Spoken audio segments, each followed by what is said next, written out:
names mentioned so far. These are all the people mentioned in the Epstein files, and you can see the list on your screen. Donald Trump, Elon Musk, Michael Jackson, George Bush, the Clintons, Prince Andrew, Kevin Spacey, the Weinstein, Mick Jagger, George Lucas, Tony Blair, John Kerry, Ted Kennedy, Robert F. Kennedy Jr., Michael Bloomberg, Woody Allen, Alan Dershowitz, Ghislaine Maxwell, Andrew Cuomo, Phil Collins, Larry Sumners, Chris Tucker, Les Wexner, Victoria's Secret.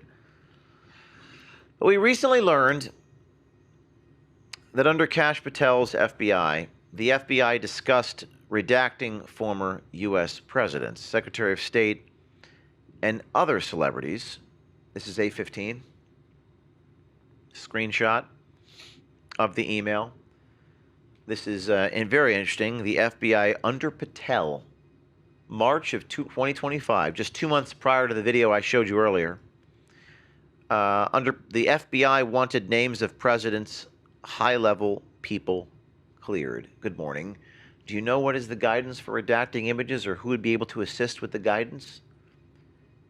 CSAM victims, please see below for additional details. Do we have clear guidance on redacting images? FBI New York Criminal Division. BLUF, that's bottom line up front. The BLUF acronym, I learned that BLUF acronym from a guy in the Green Berets. He would always put the word BLUF at the top of every email. IMD, RIDS requests guidance redacting photographs. Who is protected under this transparency task? We need guidance to redact 1B items.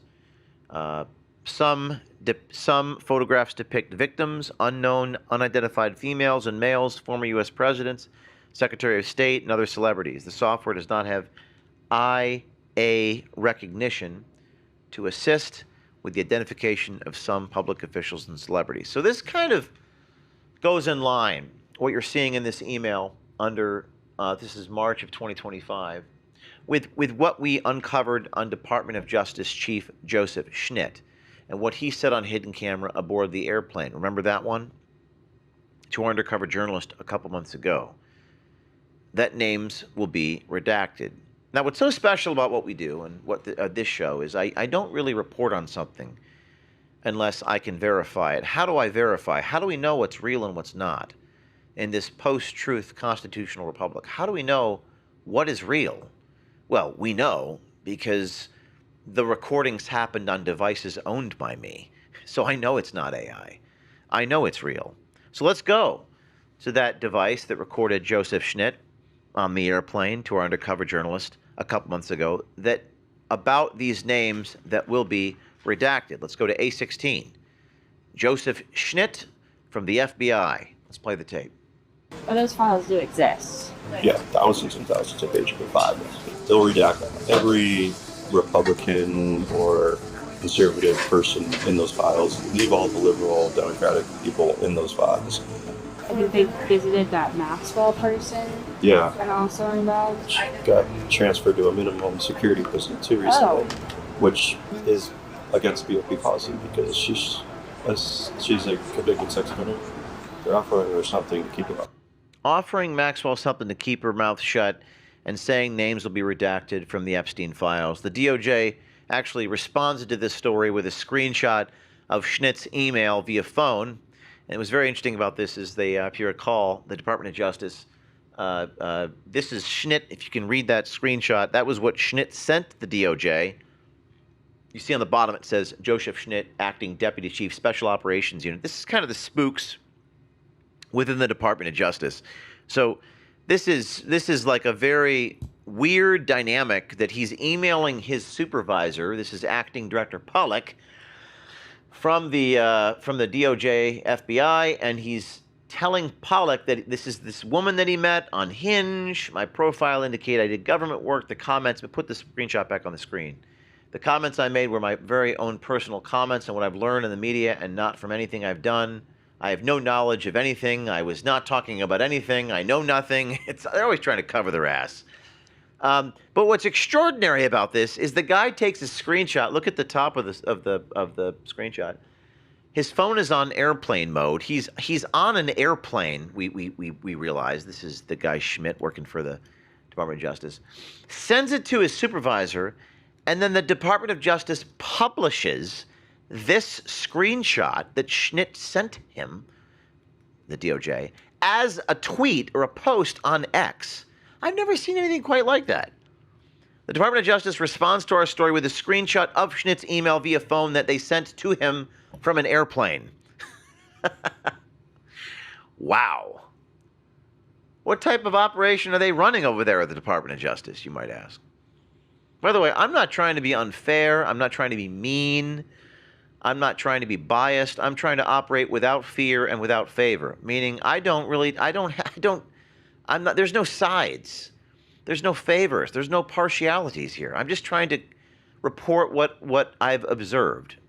And these are things that only I've observed. In other words, all the things you're seeing have come out of the videos that we've published. I'm not reporting on someone else's reporting. This is original first-person observation journalism. So to recap, Schnitt says that they've redacted names, they've given Maxwell special favors, but as John Kiriak told me this morning, this idea that Maxwell is in a minimum security prison, she has to be in a minimum security prison because if she's in a maximum security prison, she'll get killed. She won't last long. What do they call them? There's an acronym for child abusers in prison. I forgot. CHOCOMs or something like that. Maybe one of you in the comments know what I'm... CHOMOs. Thank you. CHOMOs don't last in high security prison. So she has to be in a minimum security prison. The DOJ responds to Schnitt with an iPhone screenshot. We read that. And Schnitt tells us that she got transferred to keep her mouth shut. Maxwell plead the fifth to GOP oversight and keep her mouth shut. Now let's go to A19. This is a video. Let's play A19. Ms. Maxwell, were you a close friend and confidant of Jeffrey Epstein? I would like to answer your question, but on the advice of counsel, I respectfully decline to answer this question and any related questions. My habeas petition is pending in the Southern District of New York. I therefore invoke my right to silence under the Fifth Amendment to the U.S. Constitution. This is like a hostage video. This reminds me of the Amy Robach tape after she was caught on video on a hot commercial break. We'll get to that in a minute. So we're taking you on a journey through the Epstein videos, the Epstein files, because you don't have the time to read all of them, or some of you do, but we're trying to consolidate them into a tapestry to follow the stories and the similarities and the patterns between the videos we've recorded undercover and the stuff obtained from the 3 million files that we have read. So there's Maxwell pleading the fifth to keep her mouth shut. So Schnitt has sued the Department of Justice. The guy that we recorded is suing the DOJ. And he's also suing our undercover journalist. Joseph Schnitt claims he was secretly recorded during private conversations with a woman he met on Hinge. Former DOJ official whose remarks about Epstein files are recorded sues. We get sued about once a month here at O'Keefe Media Group. And let me tell you something. I'm going to address you guys. You ask why there isn't any accountability. Let me answer that for you. Ready? There isn't any accountability because when you hold the people accountable, when you tell the truth about them, the person that's holding them accountable is the one that gets punished. So you have to experience immense pain to hold the people to account. So if I hold people accountable for a living, I don't put them in handcuffs, but people losing their jobs, you would certainly agree, is a form of accountability, do you not? People losing their government contracts, losing their money is a form of accountability, do you not? I understand you want them all in prison. So do I. But getting them to lose their jobs and lose their licenses and lose their government contracts, we do that here at OMG. We accomplish that at Project Veritas. So what do I get in What do I get in return for doing that? I don't see any financial rewards in doing that. I don't get any Pulitzer Prizes or Peabody Awards in doing that. Not that's what motivates me. Obviously, that's not what motivates me. There is no incentive to do the right thing. There's certainly no money in it. Everything you're seeing around me here is charitable. Everything that we have here is donated. At least 85 to 90% of it is. You might make a little money on advertising and sponsors, and we're very grateful for that. But when you do the hard thing, when you do the right thing, the person that does those things are punished severely, severely. Every month, every story we do. But we do it anyway. Why? That's the question. Why do it in the first place? We do it because it's the right thing to do. Some of us, for some reason, we don't understand. We don't really know. It's like the penguin video from Werner Herzog's documentary. Why does the penguin march into the mountains? If you are a believer, you believe that it's perhaps God, your faith.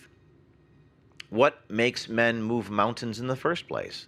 I saw it in Minnesota with the communists. I saw what they were doing. They're willing to die for their cause. That's for damn sure. And by the way, they're not money motivated. Yes, they're paid, but that doesn't mean they're motivated by money. I make a salary here. It doesn't mean I'm motivated by money. I'm not motivated by money. The best people who do this work are not motivated by money. But why? What drives someone to do the right thing for the right thing's sake? We need people in this country who are driven to do the right thing because it is the right thing. Because we're intrinsically motivated for reasons we can't possibly fathom.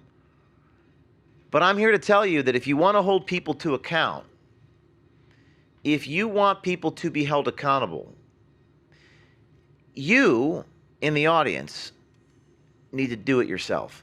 You cannot expect your country to do that, which you're not willing to do yourself. Oh, I can't do it. I have kids and a family. Well, as my friend Rick Adante says so eloquently, it's because you have kids that you should do the hard thing, not despite the fact. It's because you have children that you should do the hard thing. Well, I have to have mouths to feed. Well, that's what they say. That's what the politicians say. I can't lose my security clearance if I hold the CIA accountable. You're making the same excuse the bad guys are saying. So you have to change your own paradigm if you're going to expect the system to change its paradigm. John F. Kennedy said, ask not what your country can, ask what you can do for your country. It's exactly that. Don't ask the people in D.C. to do that which you're not willing to do yourself. I know none of you want to hear this. I know that you don't like me for saying it, but I'm telling you the truth. As someone who does it for a living, I don't put people in handcuffs, although a couple of our stories have led to arrests and prosecutions. Raquel Rodriguez in Texas, the Disrupt J20 people in D.C., there's potential pending indictments I can't talk about. But yes, our stuff does lead to arrest. It leads to terminations. Go back to the Politico headline, please. It leads to people getting fired from their jobs. Whether he's a villain or a victim, I don't know. But he was fired from the Department of Justice for his behavior as it pertains to Epstein, Maxwell, and the Bureau of Prisons. And what do we get for that? Back to me, camera. I get sued. I get sued. And lawyers get rich. Lawyers get wealthy. It's always the lawyers. Let's face it, healthcare is a mess. Outrageous premiums, surprise bills, denied claims, and now the rates are climbing again. Medical debt is the #1 cause of bankruptcy, even for people with insurance. That's why I switched to Impact Health Sharing. No networks, no woke nonsense, just real savings and up to 50%. You can pick your doctor, there's no surprise bills, there's 24/7 telehealth, and maternity support. Take control of your healthcare before the system decides for you. Go to impactomg.com, that's impactomg.com, or call 855-378-6777 now. Impact Health Sharing, built differently.